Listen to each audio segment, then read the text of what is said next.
Hello everyone, I'm Paul McGuire Grimes. James Gunn changed the tone of the Marvel Cinematic Universe when he introduced audiences to the scrappy but funny Guardians of the Galaxy.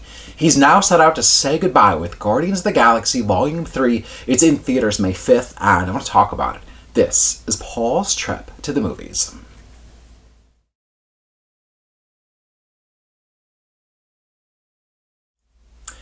The Guardians of the Galaxy have been through a lot at this point, with the blip leaving a lasting impression.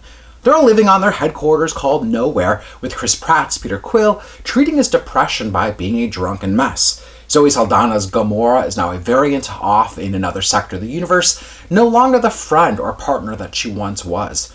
Their world is rocked again when Adam Warlock, who's played by Will Poulter, comes soaring onto Nowhere, causing destruction and chaos. He's targeting the Guardians, leaving Rocket clinging to life. Now, the Guardians set out to save Rocket, who is voiced by Bradley Cooper, which is easier said than done after learning his origin story and the connection that he has to the High Evolutionary, who was playing God in an attempt to create a utopia. Now, he's played by Chukwudu Iwuji. Back again are Pom Clementif, Karen Gillan, Dave Bautista, and Vin Diesel as the rest of the Guardians of the Galaxy. Now, James Gunn kicks off Volume 3 in a really somber state with an acoustic rendition of Creep played by Radiohead. He's got this distinct eye and ear as a filmmaker, which is easy to spot in his Guardians movies and his work with the DCEU.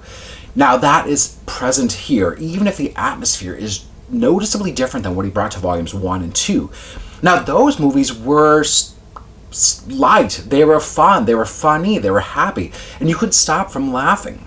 Now, times have changed for these characters, and that joy is noticeably absent in Volume 3.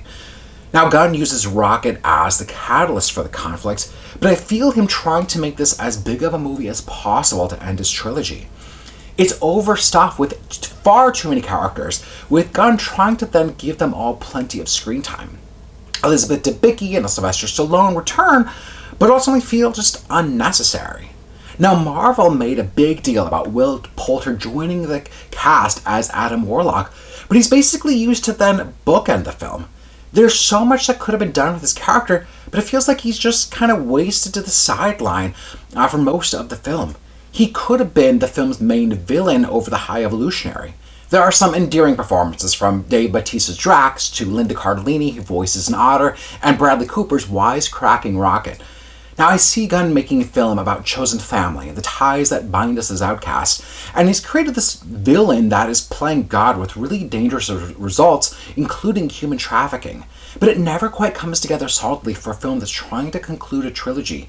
It felt quite chaotic, jumping from one storyline to the next without this clear motivation or just connective tissue between them all. Now, I've struggled with Marvel's recent films like Doctor Strange, The Multiverse of Madness, Ant-Man and the Wasp, Quantumania, and now Guardians of the Galaxy Volume 3.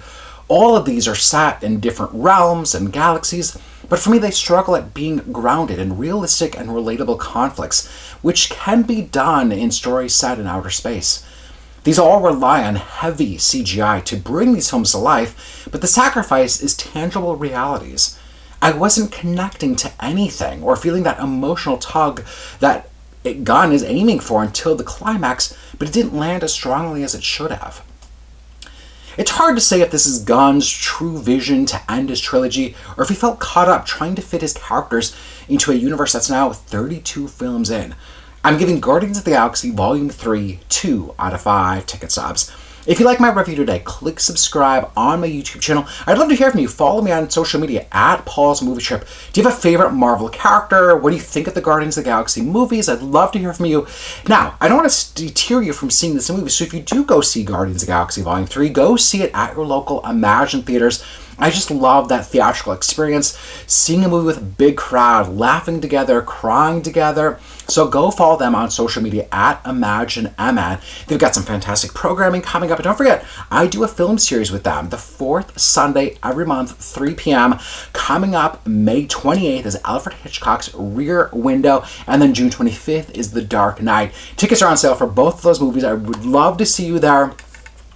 Did you know that there is a Guardians of the Galaxy ride at Walt Disney World? Guardians of the Galaxy Cosmic Rewind is a brand new attraction. Now is the perfect time to book that Disney vacation that you've always wanted to go.